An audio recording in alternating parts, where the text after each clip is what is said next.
Winning often lies on the other side of one two-letter word that stops most people in their tracks before they even get a chance to be the person they want to be. And that one two-letter word is the word no.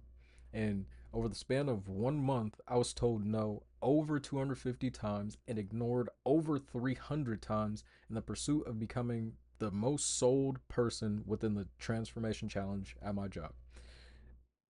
Ultimately, you need to say fuck it to no and take a no like anything else. Take a no like it's a breath.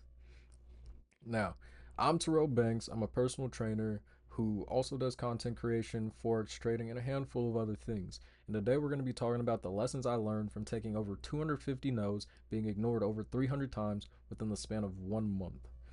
So, first and foremost, the most important thing you need to understand about the word no is it's simply a word. Now, in terms of actually trying to sell, the reason I felt like no was such a big problem was because I didn't want to seem salesy. I didn't want to annoy people. I didn't want to come off some type of way. And all of that was just limiting beliefs. And the reason I know that is because the same people who told me no, or the same people who told me to stop trying to sell to them, are the same people who talk to me on a daily basis when I'm in the gym. They're the same people who come up to me without being prompted to come get a fist bump. And these are the same people who smile in my face every single day. Now, just because they told me no and they didn't want to purchase something from me never actually meant anything to them. And they were just saying, I'm not interested in what you're offering. And that's all it was.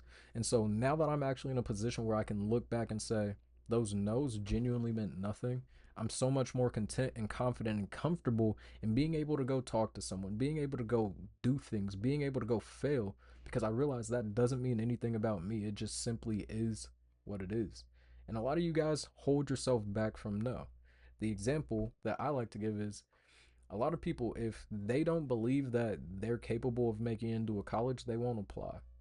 If somebody believes they aren't capable of making on a team, they won't try.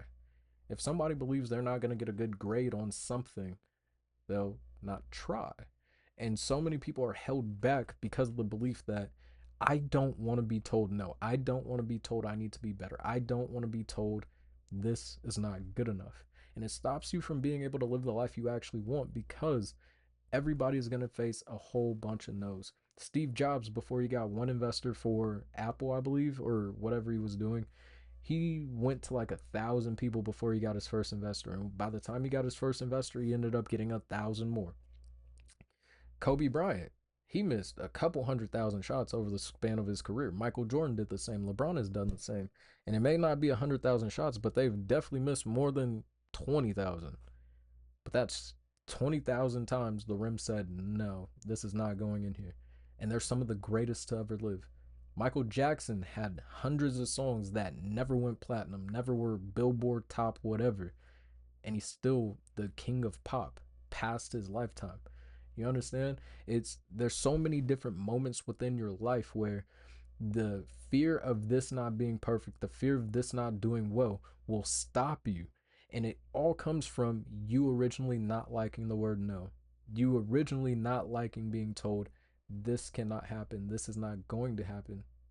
And so when you can finally accept, understand, and deal with the fact that no is okay, you'll be able to move on so much further. And the next thing is, especially if you're in the realm of sales and somebody tells you no, you need to realize they're going to forget that they even told you that no. So if you come back and give them that conversation again, they're more than likely going to come from it from the exact same place of mind and be like, what is this guy talking about? And the main reason I know this is because there's so many people I offered the transformation challenge to who are like, no, I don't want it. And then the next day they'd come in and I'd be like, hey, have you heard about our transformation challenge? And they'd be like, oh, what is that? That's the exact same person who said no. The exact person who told me, no, that's not what I want. Put it in front of them again, and they're like, what is that? A lot of people genuinely won't listen, and their natural reaction will be to say no to try and get away from whatever's happening. If you, like, at Crunch, there's this guy, he's named Caden, he's my homeboy. I actually put a clip up of him now. But Caden is a dog. He does not care. It doesn't matter who it is. If someone's in front of him and he's trying to sell something, he's gonna do it. And so there were so many times where during the transformation challenge, I'd be catching my nose. I'd be at like 15 notes for the day. And then Caden, he'd walk up, see somebody coming in and be like, "Hey, have you heard about our transformation challenge?" And they'd keep walking and be like, "No." And he'd be like, "Oh, bet." And then just walk up and start walking wherever they wanted to go with them. And there was one time where a person literally walked in, kept trying to talk to Caden, and he just followed him, walked around the entire gym. They came back to the front. He ended up selling the transformation challenge to him, and they walked to the locker room. So they walked past where they wanted to go to try and walk all the way around the gym to try and get him to leave them alone after they had already said no to him. And he just kept with that conversation to the point where they actually bought. Now, I don't remember if they actually went through and did anything related to the transformation challenge, but they put up their $100 and he had taken a no. And it's because his persistence and his unwillingness to accept no, or his unwillingness to be phased by no, allowed him to keep pushing beyond the point where personally I would have quit, if I'm being completely honest. If they were like, "No, I don't want to, I'm not interested," I would have been like, "All right, cool, have a good one." Caden said, "No, you're not interested. Why is that? Let me take a stroll with you real quick." And that's all it really took. He understood that people will forget what you try and sell to them, but also people really will just say no because they want to get away. People they don't most people aren't willing to bet on themselves. Most people aren't willing to hear you out and actually see if what you're offering them has value enough to actually help them out. And so if somebody says no and you're like, the answer is gonna be yes soon enough, then a lot of people will just be like, wait, he's still talking to me? Okay.